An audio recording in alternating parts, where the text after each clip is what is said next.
by the Global Task Force team. And in there, these are seated in Atlanta in the US. We have AFENET. AFENET is a body that puts together training institutions for public health, and these are across the globe, in Africa, in Asia, in Southern America, name the world at large. So AFENET, we are the ones that oversee, the network oversees the sub-Saharan part of Africa, and we are in about 40 countries across the network. So this network works with ministries of health and universities to train field epidemiologists that work with the ministries and the other agencies to be able to safeguard the health of communities in public health. Okay. So that's our contribution to this. All right. Doctor, my apologies, Suzanne Kiwanuka from the Makerere University School of Public Health. I know you're dealing with students who later become epidemiologists, yes. And that includes equipping them with the critical knowledge in order to be disease surveillance experts, detectives, so to speak. Tell us about your work. So I am here in the capacity of the director of the program, the Master of Public Health, which trains the epidemiologists. Yeah. And since 2009, the School of Public Health has been training public health officers, and in there is the critical task of training epidemiologists. We train them to be able to analyze data, to be able to detect those critical changes in the data they see, and be able to warn or send out an alert and say there's something wrong with this data, there's something going on. Yes. So they detect the emerging threats, but they also guide the intervention. So in addition to that, we train them to look at the data which comes from facilities, alerts which come from communities, and even just observing trends from beyond borders to alert the government of the potential risks. We train them to be able to respond to these outbreaks. What happens when there is an outbreak? Where do you start? How do you speak to the communities? They need to be able to engage communities. They need to be able to work as a team, to work across cultures, to contain disease spread, but also to protect communities. Okay. So that is part of the work we do. But I think the foundation of epidemiology is the ability to actually analyze and interpret data. Yes. Okay, and of course data comes in so many ways. Yes. Sometimes it could be the word of mouth by people traveling from across borders and communities and sharing about particular symptoms of a certain ailment or disease that comes through. Dr. Kwesiga, yes. Would you share with us a scenario that vividly helps the audience and any other person there understand what or any crisis that you saw beforehand and maybe advise government on how to tackle it? And then also in the process, I think you can share of one that happened and maybe you're like, we reported on this, but people didn't pay attention. Okay, so the one that really came to my mind was I'm sure everyone remembers the Ebola in Bovende and Kasanda in 2022. Yeah. So the ministry has a structure called the National Rapid Response Team. So that is where the field epidemiologists are also embedded. So when we get an alert that there could be something happening in Uganda, we are deployed immediately to go and start interviewing people because we don't know what's happening. So that's what happened. As field epidemiologists, we went in to the regional referral hospital, then ended up going to the village where things had started. Yeah.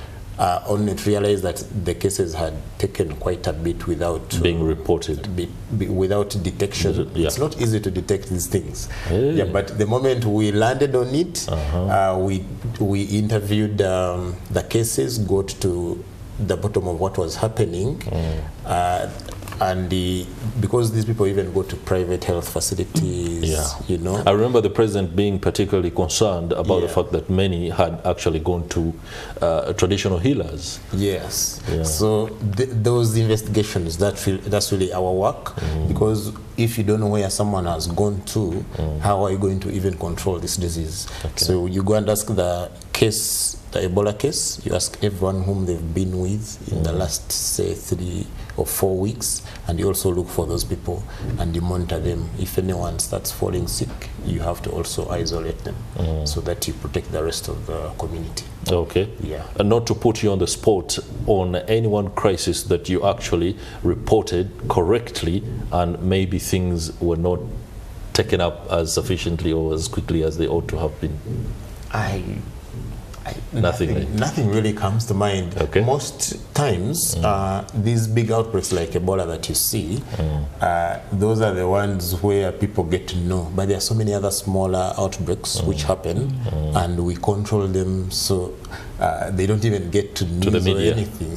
Those are our real successes, really. Okay. So that's where the real battle, to me, happens. Because if we were not able to control those small ones, that's when we would really suffer. Okay.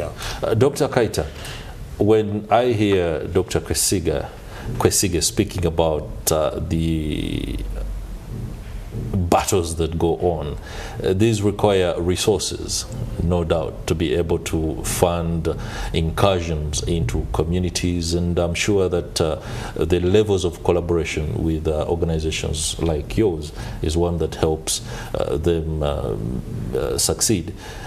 Could you talk to us about those collaboration aspects? Is there anything that needs to be improved, and where exactly? Okay, so thank you very much, Chris. The cost of public health is huge, especially the cost of not detecting early. That is right. When it gets out of hand. So coordination then becomes a cornerstone of our work and what we do. Benon mentioned the data that comes in and the rest. At the ministries, we have what we call the EOC, the Public Health Emergency Operations Center. This is the point where all the data that comes from the facilities, but more so from the communities. We do pick rumors. It starts with surveillance, the event-based surveillance. Even you, the press people, do report quite a bit through the media and the rest of that comes. And this is picked by the Public Health Emergency Operations Center. In there we get convened, and then partners come together. The ministry convenes quite a couple of partners, the CDC, Centers for Disease Control, the US and Africa CDC, the World Health Organization, AFENET ourselves, academia, like where Suzanne comes from. All these are at play, and they do come together depending on the magnitude of the outbreak that has come through. These then pool resources at the national level to respond, and we respond at various levels. There are stages of response that we do take depending on the signals that are coming down from the communities. So all these partners need to come into place. Right now we are detecting that most of the outbreaks that are coming through are actually zoonotic in nature.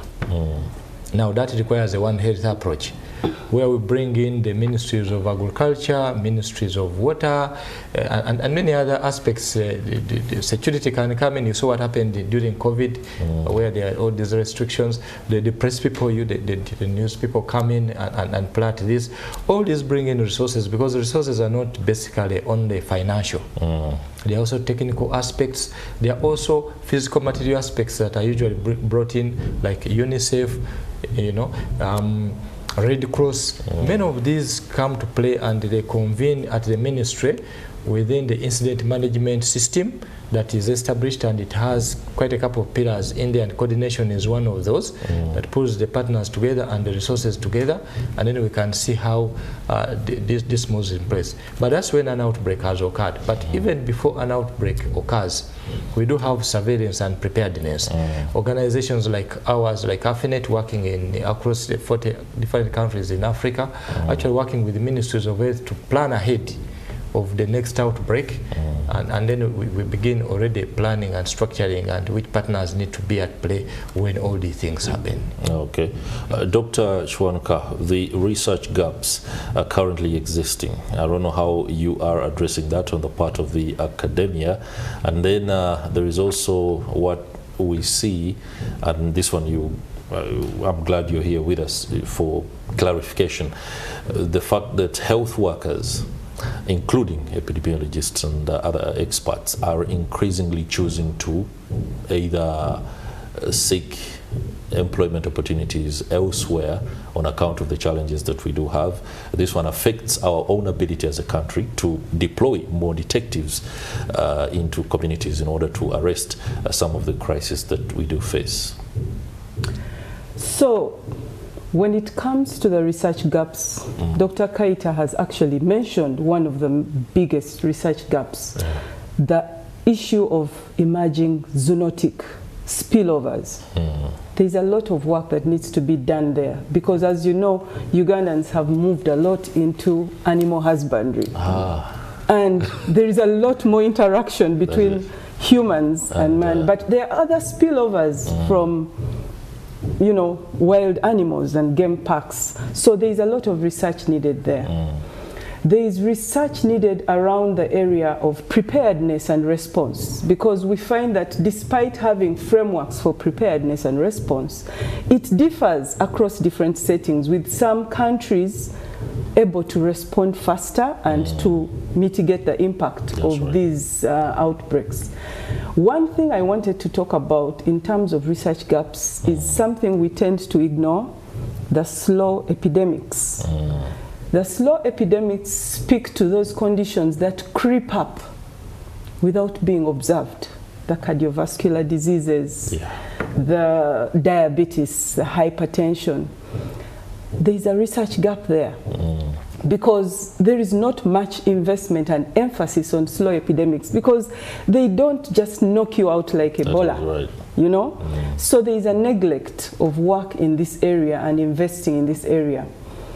And of course, there are many other research gaps. But coming to the question of the health workers going to different countries or different occupations, I am actually of the opinion that Uganda has surplus health workers. Okay. It all boils down to the issue of them being recruited into the system and deployed. Deployed. So we don't want to speak so much to the shortages. We have a surplus of health workers. And we need to be able to harness those health workers. But I also want to touch on the fact that the private sector and the way it is pulled into outbreak investigation and control. We tend to focus a lot of effort on the public sector workers. Yet we know very well that a lot of our people start off in the private sector. So when it comes to harnessing the ability of the workforce to engage, I think we also need to tap into the private sector. Okay. That is something that you've just told us to follow up, and we might be calling you back here with some private sector actors in order to see what collaboration can be, put together. Now, straight to, or rather, let's talk about the day itself, the theme for the day. What particular aspects are you tackling or talking about, and where are we going to converge? I think I'm used to the culture of days being commemorated, celebrated, marked. Where are we going to be? I believe Dr. Kayita is best. Dr. Kayita, please. Thank you, Chris, for that. The theme for here is marking our mark. Marking our mark. Yes, putting our mark of epidemiologists into the world. Now, like I did mention, it's 5 years since we are commemorating this day. It's a virtual day and it's a virtual celebration. No party anywhere in particular for us to actually convene. No event. And make. But the events are happening worldwide, the world over. Any part of the continent you are, once it is the 7th of September, you know we are in business, and then we converge. So countries are encouraged to market in either way they can market. And since it's virtual, they choose. I know the 7th was just 2 days back, but we are convening in Uganda today to talk about this in the media. But celebrations have been ongoing the world over, and we are glad. And different countries do celebrate differently these. For us as AFENET, this year is a special year because we established in 2005. So we are marking 20 years of our establishment. This was established actually by 4 countries. That was Uganda, Kenya, Zimbabwe, and Ghana. And it is actually headquartered here in Uganda. The secretariat is here in Uganda when this work all started. And this year we shall actually have a pre-launch Health Awareness Day. It will be down in Katari Primary School in Naguru, and we actually bring to light what Dr. Suzanne has just mentioned, the unsung area or unfocused area of health, the non-communicable diseases. So we'll be highlighting non-communicable diseases in that place. We'll have a run and a walk, and we shall have testing for cancer, see a cervix and see a prostate for the men. And we will test hypertension and diabetes, and we also do sickle cell analysis. But in the interest of lack of to be all encompassing, we're adding infectious diseases. We'll test for malaria, TB, and HIV in that. And after that we'll launch at Sheraton on the following day, on Monday the 22nd of September. That's when we'll commemorate our 20 years as AFENET in this. That's what we plan to do here in Uganda for this year's World Epidemiology Day. And we'll still highlight the theme of the day, and we've invited all the 40 countries that are participating in AFENET network. We'll convene down here in Uganda on the week, starting from 18th to 22nd, and we will do the commemoration activities that for this year for Uganda. But not to say that we've now transformed it from being virtual to physical. This is because it coincided with the AFENET at 20 celebrations. Okay. But ideally, the virtual aspects are going on for us to be able to put out the image of the unsung heroes of epidemiologists in all this, in safeguarding the health and safety of communities and the public in that. Okay. Last word, Dr. Kwesiga. I would be remiss if I don't ask you, where are your tools, eyes pointed right now in terms of surveillance? Yeah. So, as you know, the world is changing, you know, in terms of connectivity and all that we saw with COVID. That's right. So even us, we have to evolve as epidemiologists. So we are looking at how to harness all these new technologies that keep coming up to improve surveillance, so that we can detect these things as quickly as possible, even in the lab, so that we can test even from the source, you know, so to speak.